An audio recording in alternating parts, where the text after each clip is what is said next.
Hola queridos hermanos, reciban un afectuoso saludo y sean todos ustedes bienvenidos a mi escuela sabática.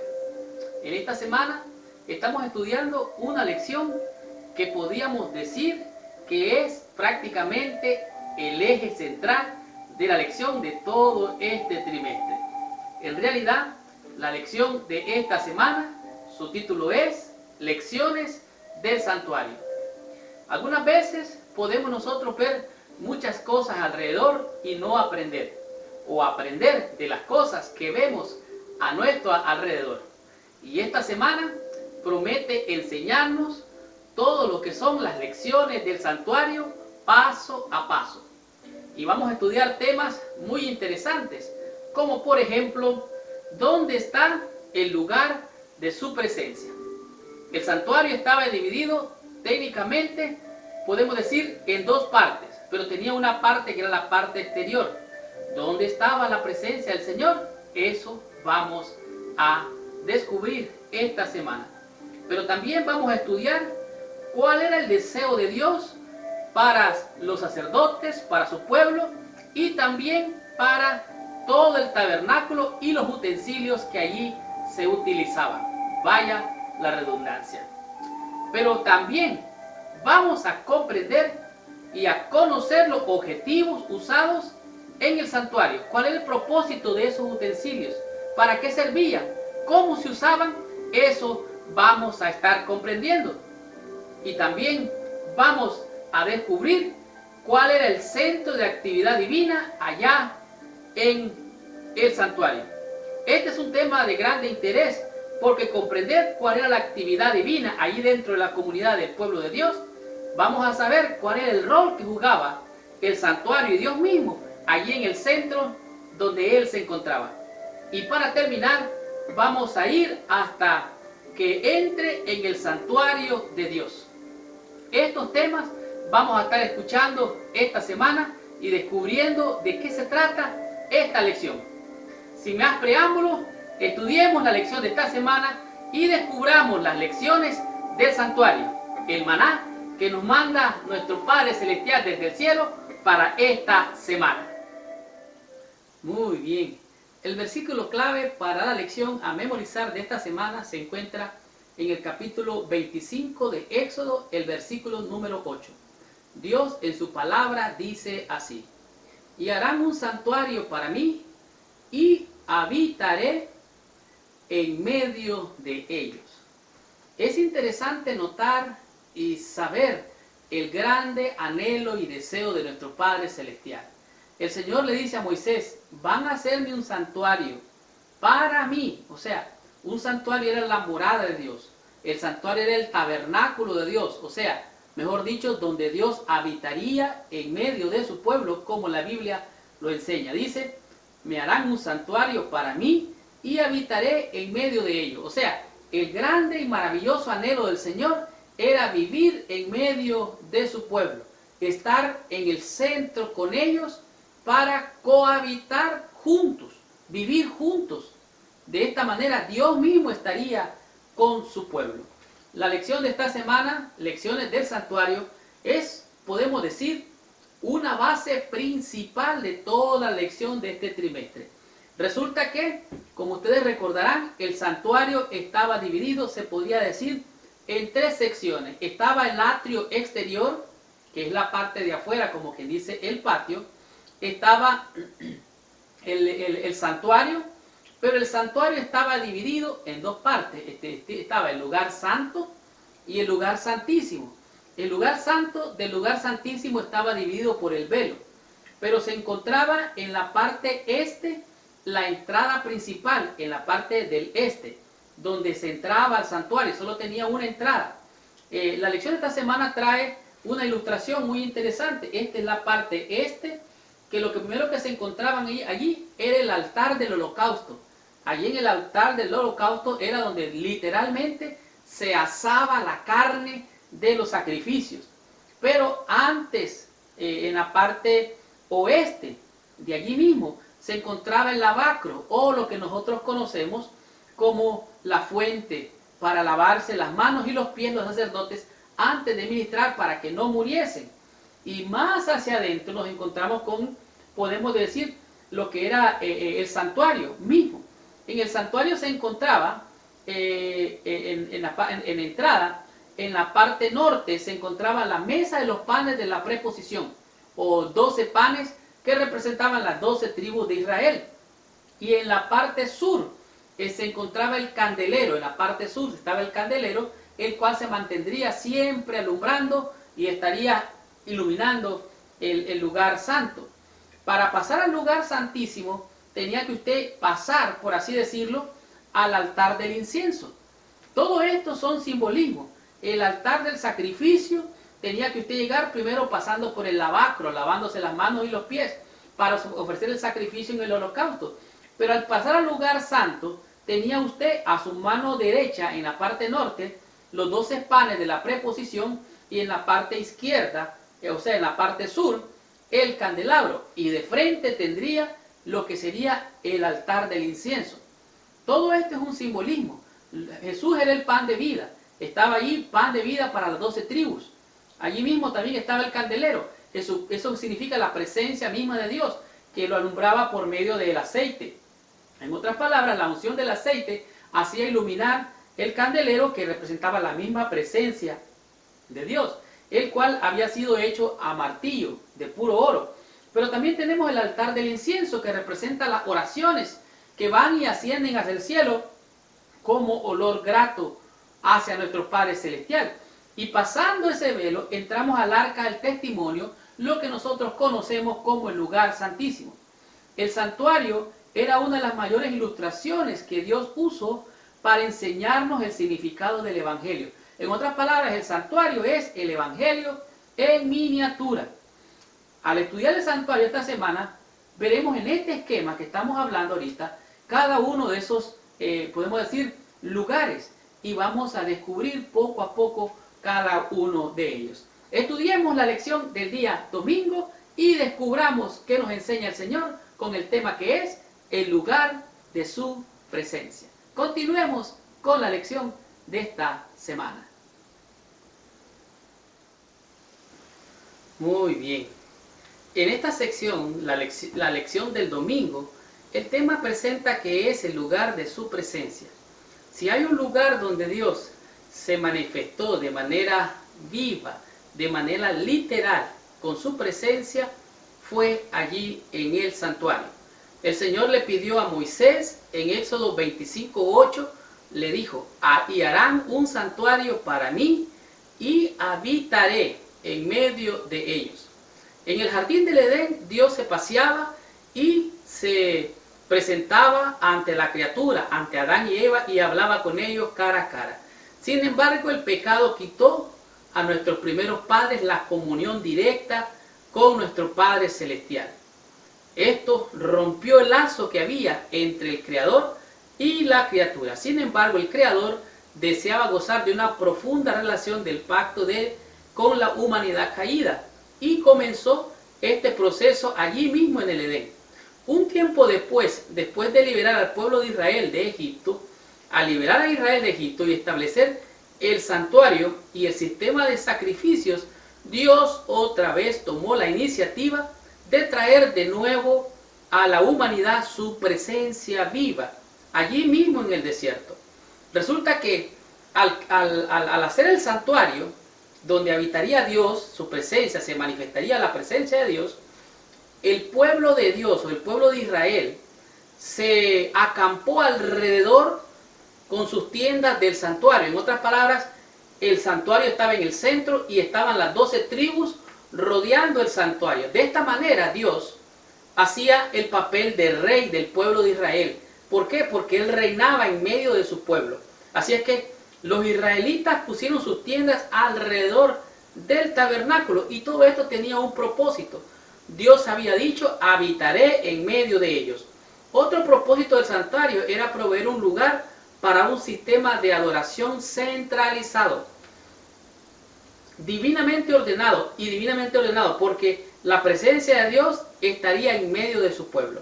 Así es que el propósito de Dios era vivir, era habitar, era tabernacular en medio del pueblo de Israel, allá en el desierto. Esto era ciertamente plan de salvación hecho en miniatura, porque los ritos, los sacrificios, vaya la redundancia, los sacrificios que se realizarían en el templo representaban la manera de alcanzar la salvación, el perdón y la santidad que ofrecía el Señor.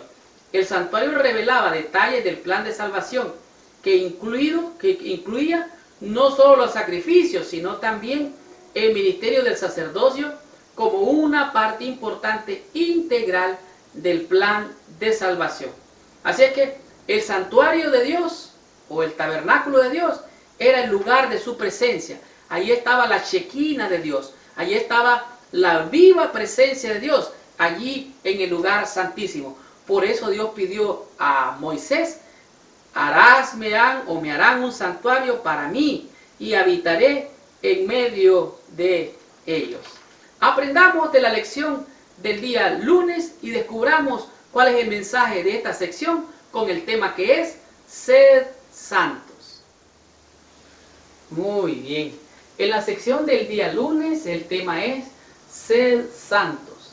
Y para comenzar tenemos el libro de Éxodo diciéndonos en el versículo 9 y 10: y tomarás el aceite de la unción y ungirás el tabernáculo.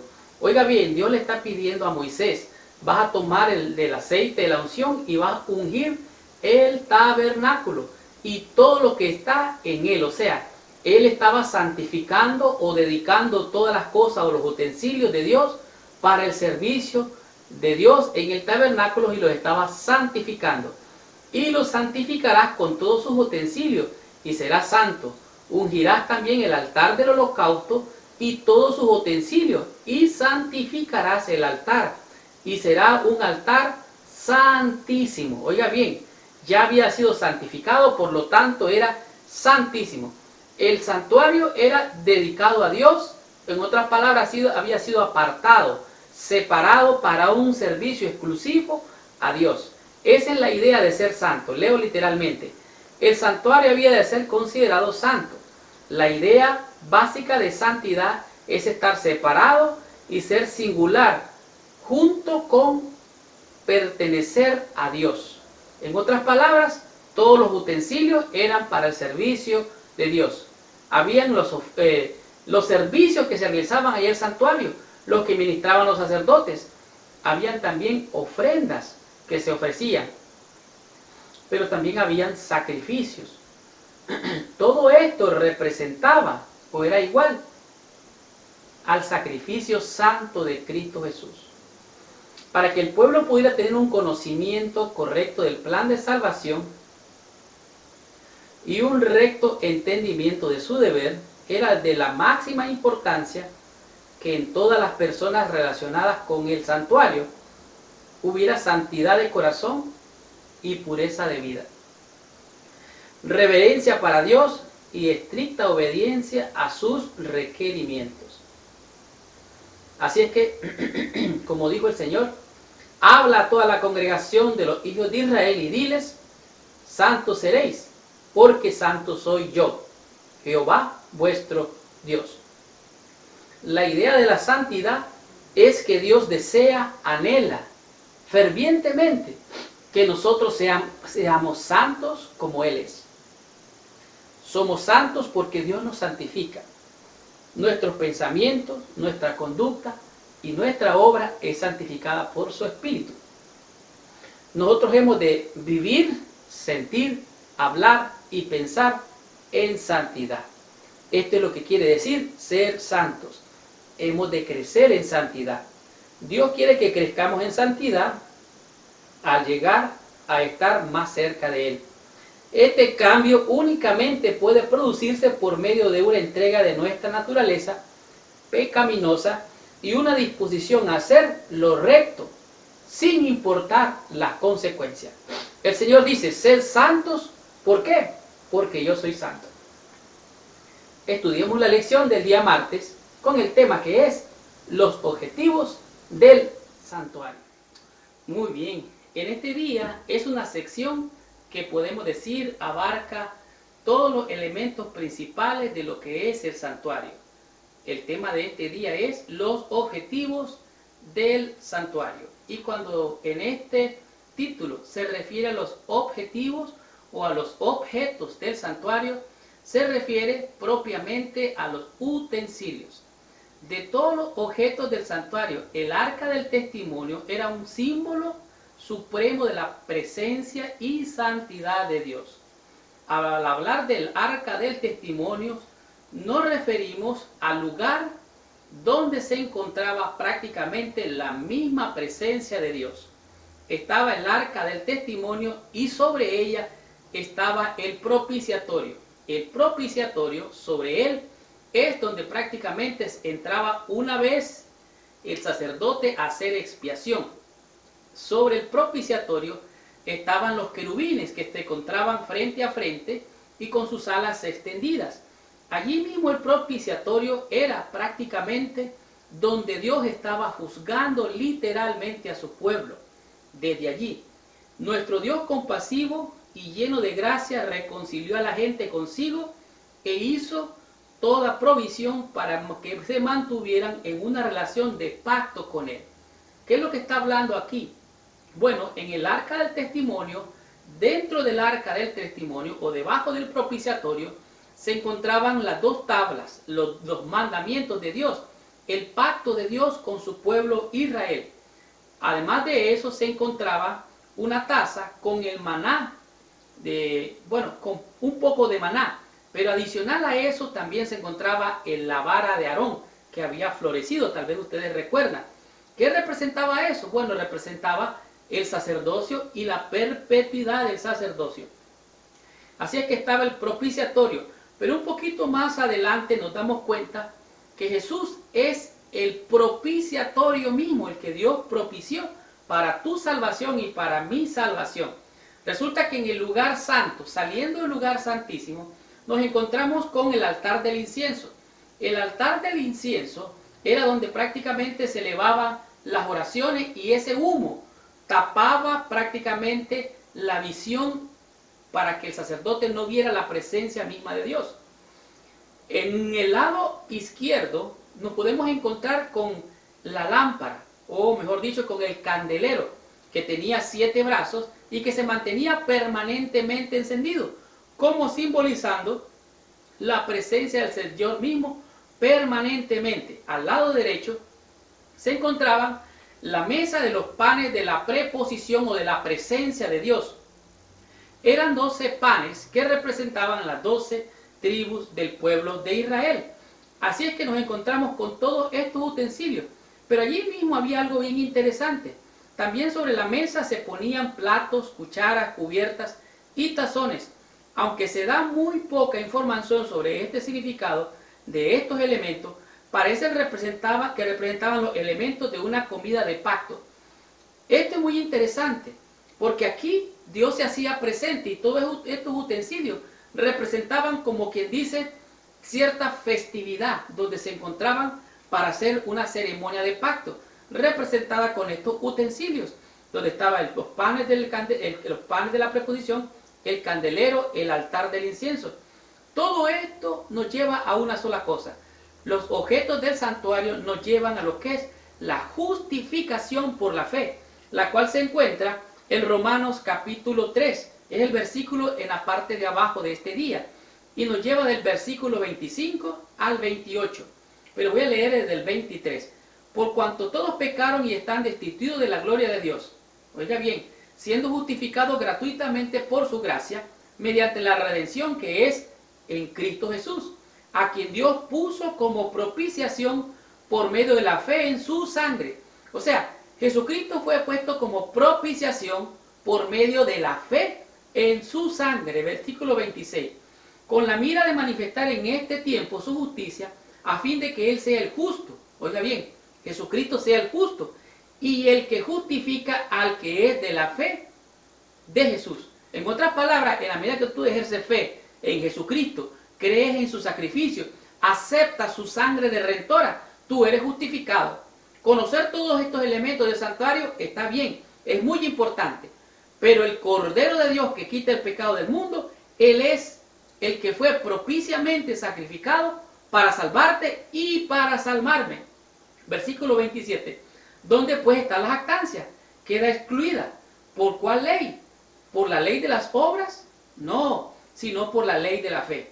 Concluimos pues que el hombre es justificado por fe, sin las obras de la ley. De tal manera que la ley ritual ya no tiene lugar. Todos los sacrificios, todas las ceremonias ya son cosas del pasado. El fin de la ley es Cristo. Cristo es el fin de la ley. Así es que los objetos del santuario eran para representar el plan de salvación, el evangelio en miniatura. Continuemos con la lección de esta semana y aprendamos qué nos enseña la lección del día miércoles con el tema que es el centro de actividad divina y comunal. Muy bien. La sección del día miércoles es una sección que nos ayuda a comprender por qué el santuario era el centro de actividad divina y comunal. Era un centro de actividad divina porque allí se manifestaba la divinidad, esto es a saber, Dios mismo. Y era un centro comunal porque allí se congregaba la comuna, o mejor dicho, el pueblo. Y es algo bien interesante al leer Primera de Reyes capítulo 8, versículos del 31 al 53, donde presenta la dedicación del templo cuando Salomón terminó toda la obra preciosa del primer templo. Vaya la redundancia. El primer templo fue muy esplendoroso porque todo estaba diseñado y hecho de una manera exquisita, con piedras preciosas, con oro, con mucha belleza. Y algo que me llama grande y profundamente la atención son las palabras que se repiten en todos estos versículos. La Biblia dice que Salomón decía: tú oirás desde los cielos y perdonarás, actuarás y harás justicia. Esas son las palabras recurrentes durante toda la lectura de Primera de Reyes capítulo 8, del versículo 31 al 53. En las ceremonias de dedicación del templo recién construido, el rey Salomón ofreció 7 casos de oraciones específicas que podrían ofrecerse allí en el templo. Por ejemplo, él decía que en el templo era un lugar donde se encontraba perdón. Allí mismo se hacían juramentos. Un juramento no es otra cosa más que un pacto. Nosotros no necesitamos de andar jurando, pero es donde usted llegaba a hacer pacto con Dios. Era también un lugar donde se llevaba la súplica cuando el pueblo era derrotado por los enemigos. Era un momento para que ellos llegasen también a pedir perdón. Cuando había una afrenta, cuando había un problema de sequía, ellos llegaban a reconciliarse con Dios. Era un centro comunal donde se encontraba la divinidad y también la comuna. Pero había algo interesante, que también era un lugar para orar de los extranjeros. Aquellos extranjeros que adoptaran, por así decirlo, al Dios Jehová, al Dios Todopoderoso, podían llegar también ellos a ser, bueno, eran ellos los extranjeros los que llegaban a ser adoptados por Dios al acercarse ellos a Dios. Y así era como un lugar para pedir victoria tras victoria. Llega a ser evidente que el templo tenía la intención de ser una casa de oración para todos los pueblos, por el hecho de que Salomón preveía que los israelitas, los extranjeros y todo el pueblo fueran los suplicantes. Quiero terminar esta parte con esta sección en Primera de Reyes capítulo 8, versículos 48 y 49. La Biblia dice así: y si se convirtieran a ti de todo su corazón y de toda su alma en la tierra en que tus enemigos, que los hubieran llevado cautivos, y oraren a ti con el rostro hacia tu tierra, que tú diste a tu padre, y hacia la ciudad que tú elegiste, a la casa que yo he edificado a tu nombre. Oiga bien, está hablando desde el tiempo de la cautividad. Si fueran llevados cautivos, ellas se van a volver hacia esta tierra, hacia esta ciudad y hacia este templo que yo he construido, para tú oír desde los cielos. Versículo 49. Tú oirás en los cielos, en el lugar de tu morada, su oración y su súplica, y les harás justicia. En otras palabras, el templo, el santuario, era un centro de actividad divina y comunal, donde la gente llegaba a pedir perdón, a tener pactos de oración, a suplicar, a pedir y a orar, y a suplicar por victorias en momentos de conflictos. Recuerden que el santuario era como el centro, era como la casa de gobierno. Desde ahí se originaba lo que era la teocracia. Teocracia quiere decir que Dios gobernaba y reinaba. Desde ahí administraba y dirigía a Dios. Era prácticamente la casa de gobierno donde se ministraba y desde donde Dios reinaba. El santuario también es el eje de la vida durante los años de Israel, que Israel pasó en el desierto. Cuando Dios deseaba comunicarse con su pueblo, lo hacía desde el santuario, recuerden, por el Urim y el Tumim. Por lo tanto, es apropiado llamarlo el tabernáculo de reunión. Existen diferentes tipos de oraciones. Hay gente que ora bien rápido, hay gente que ora, hace largas oraciones, como dice la Biblia, para ser oídos de los hombres. Pero tú, cuando ores, entra a tu casa, cierra tu puerta y en lo secreto habla con tu Padre Celestial. Ese es el tabernáculo de reunión, donde tú te reúnes con Dios allí en tu hogar. Pero también hay un tabernáculo de reunión, donde hay una actividad divina y también comunal. Esto es a saber la iglesia, la casa de Dios y puerta del cielo. Y no hay otra, es la iglesia de Dios en esta tierra. Es el centro de actividad divina y comunal donde nos encontramos con Dios para tener coinonía, comunión con nuestro Padre Celestial, reuniéndonos en el santuario de Dios, en la casa de Dios, para pedir perdón, para hacer pacto, para suplicar, para pedir, para orar, para recibir victoria tras victoria como el Señor nos ha prometido. Descubramos ahora qué nos dice la lección del día jueves y aprendamos de esta lección con el tema que es hasta que entre en el santuario de Dios. Muy bien. Hemos pasado por cada uno de los recintos del santuario y en este día, el día jueves, no es para menos. Podemos decir que en este día es un día especial. ¿Por qué? Porque aquí el título dice hasta que entré en el santuario de Dios. ¿Qué es lo que está diciendo en este día? En realidad, la lección tiene referencia para Salmos 27 y Salmos 73. Son dos salmos bien significativos porque en realidad podemos darnos cuenta que hay cosas que hoy parecieran no ser justas, pero al entrar en el santuario de Dios podemos entender los juicios correctos, los juicios perfectos, el juicio justo de Dios. Y una vez los salmos muestran que el santuario desempeñó una parte importante en la relación entre los creyentes y Dios. En este día nos podemos encontrar que el salmista David dice algo bien interesante. Esta vez voy a invertir lo que es el día de esta lección, porque ella comienza con el Salmo 27, pero voy a comenzar con el Salmo 73. Y me voy a dar el gusto de leerlo para ustedes. Dice aquí, Salmo 73, ciertamente es bueno para Dios con Israel, para los limpios de corazón. En cuanto a mí, casi se deslizaron mis pies. Por poco resbalaron mis pasos, porque tuve envidia de los arrogantes, viendo la prosperidad de los impíos. Los impíos parecen prosperar hoy, parecieran enriquecerse. Y sigue diciendo el Salmo, dice que los ojos se les saltaban de la cara de los impíos al ver la gordura de tanta gusto que se dan. Pero dice el salmista, realmente yo casi me resbalé, casi caí, porque vi la envidia que sentí por aquellos arrogantes que están haciendo cosas malas y Dios parece prosperarlo. El salmista sentía angustia, sentía tristeza y sintió que casi resbalaron sus pies.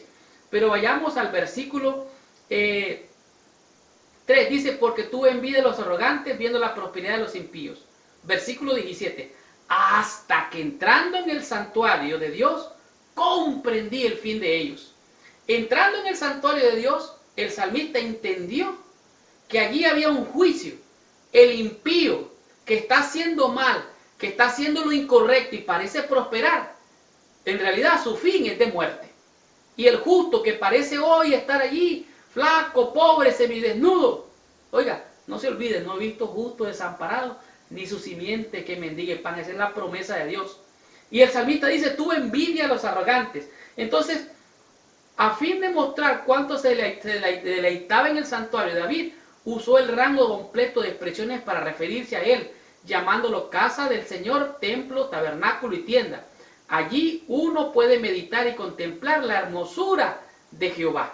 Dice en el mismo libro de los Salmos, en el capítulo 27, versículo 4, dice: una cosa he demandado a Jehová, esta buscaré, que esté yo en la casa de Jehová todos los días de mi vida, para contemplar la hermosura de Jehová, para inquirir en su templo. Inquirir es profundizar en ese templo, ir más allá de la visión externa.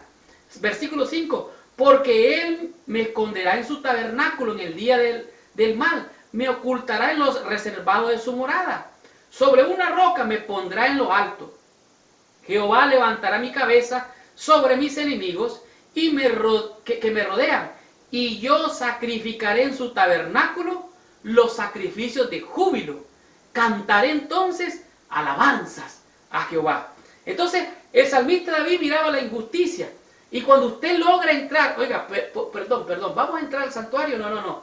Primero pasemos por el lavacro. Imagínese usted el sacerdote con la sangre en sus manos, manchada de sangre, todo manchado de sangre. Ahora llega al lavacro, se lava bien, oiga, se lava los pies y ahora puede ofrecer sacrificio. Entra por el velo y entra al lugar santo. En el lugar santo encuentra a su mano derecha los panes de la preposición como símbolo de la presencia de Dios. A su mano izquierda el candelero. A su mano, enfrente de él el incienso, las oraciones que suben a Dios como incienso grato a su presencia. Y ahora que ha pasado por todo ese proceso, ahora puede entrar en el santuario de Dios con sus manos limpias. ¿Quién habitará en el monte de Jehová? El limpio de manos y puro de corazón. El que no ha dado su corazón a cosas vanas. Entonces ahora entramos en el santuario de Dios y vemos que allá hay justicia perfecta. Ahí están los mandamientos de Dios. Está el arca del pacto, el propiciatorio, los querubines, y ahí es donde está la presencia de Dios. Y ahí hay santificación. Dios provee un refugio seguro de paz mental a los que van a su presencia. Estas expresiones conectan la belleza de Dios con lo que Él hace por su pueblo. Además, el servicio del santuario, con su significado simbólico, muestra la bondad de Dios y la justicia de Dios. Dios es santo, Dios es puro, Dios es perfecto, y Dios está haciendo justicia ahora mismo en su santuario. El deseo más profundo de David no era solo estar en el santuario, sino también que Jehová estuviera presente con él. Por eso David resolvió buscar a Dios. Salmos 27 del versículo 4 al 8. Así es que entrar a su santuario es entrar a la presencia misma. ¿Quién habitará en el monte de Sión? El limpio de manos y puro de corazón. Debemos de entrar hasta el santuario para encontrarnos con nuestro Dios, encontrar liberación, perdón, salvación y vida eterna. Concluyamos con la lección de esta semana. Veamos qué nos dice la última parte con la meditación. Tengamos la conclusión y recibamos total bendición. ¡Wow! Qué tremenda, poderosa y bendita lección hemos tenido durante toda esta semana. Las lecciones del santuario han demostrado que todos los objetos del santuario tenían un propósito y un simbolismo para mostrarnos el plan de salvación en el santuario. Vaya y vale la redundancia. Realmente la construcción del santuario tuvo grandes costos, grandes y valiosos costos. Y el Señor aceptó solo ofrendas voluntarias. Di a los hijos de Israel que tomen para mí ofrenda de todo varón que la diera de su voluntad. De corazón tomaréis mi ofrenda.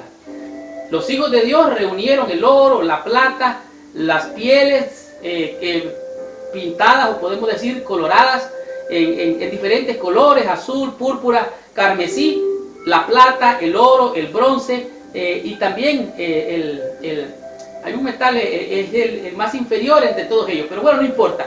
Cada uno de ellos tenía un simbolismo. Así que las lecciones del santuario nos mostró 5 conceptos que a mi juicio han sido de gran bendición para nosotros durante toda esta semana.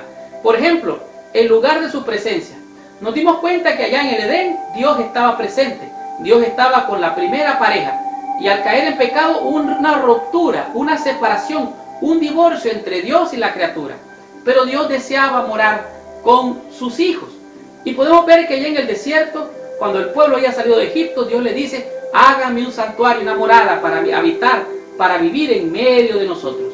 Esto era Jehová Dios con nosotros. El segundo concepto que aprendimos: sed santos porque yo soy santo. Dios mandó a Moisés que ungiera todas las cosas que habían sido construidas para el servicio del santuario. Y el Señor dice: sed santos como yo soy santo, porque sin santidad nadie verá al Señor. ¿Quién habitará en el monte de Dios? El limpio de manos y puro de corazón. También comprendimos que los objetos del santuario, todos los utensilios, eran un simbolismo. Todas esas tazas, todos esos panes, simbolizaba que Dios quería morar, como cenar con nosotros, como dice Apocalipsis. Y aquí yo estoy a la puerta y llamo. Si alguno oye mi voz, abre la puerta, entraré a él, cenaré con él y él cenará conmigo. Por eso estos utensilios, que aparentemente no tienen significado, pero es un simbolismo muy profundo. Comprendimos también el tema número 4, el centro de actividad comunal de Dios. Entendimos que nosotros podemos encontrarnos con Dios en su tabernáculo y en su templo. ¿Para qué? Para meditar en Él, para platicar con Él, para pedirle a Él, para suplicarle a Él. Como dijo Salomón: si tu pueblo fuere descarriado, si fueren deportados, ellos se volverán a ti y van a orar hacia esta tierra, hacia este templo que te he construido, y tú oirás de los cielos. ¿Y qué vas a hacer?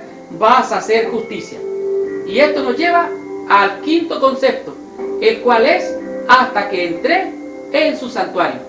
El salmista David dice: en cuanto a mí, casi resbalaron mis pies, por poco caigo, porque tuve envidia a los arrogantes, que parecen que prosperan, que van avanzando en esta vida.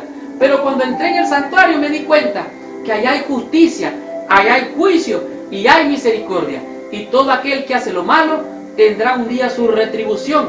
Y el salmista comprendió que Dios hará justicia con los malos y que al justo lo va a esconder en su tabernáculo, lo va a proteger, lo va a guardar y va a hacer de él un sacerdocio para la eternidad.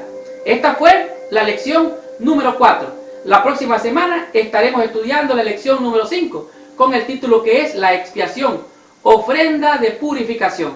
Gracias por visitar el canal de mi escuela sabática. Por favor, si le gustó esta lección, póngale like, coméntale y comparta con sus amigos y con sus hermanos. Que Dios les bendiga. Les habló su hermano y su amigo Marlon García. Y los espero la próxima semana con esta tremenda bendición. Muchas gracias y que Dios les bendiga. Nos vemos la próxima semana.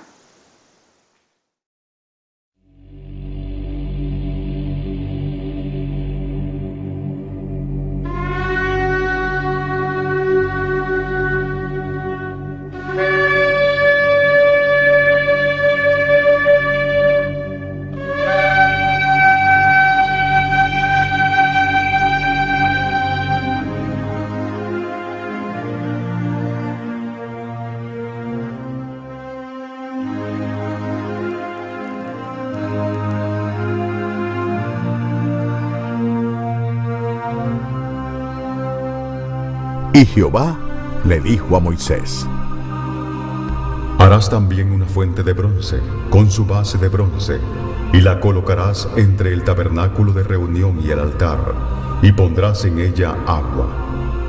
Y de ella se lavarán a Aarón y sus hijos las manos y los pies, cada vez que entren en el tabernáculo de reunión, y cuando se acerquen al altar para ministrar, para quemar la ofrenda encendida para Jehová.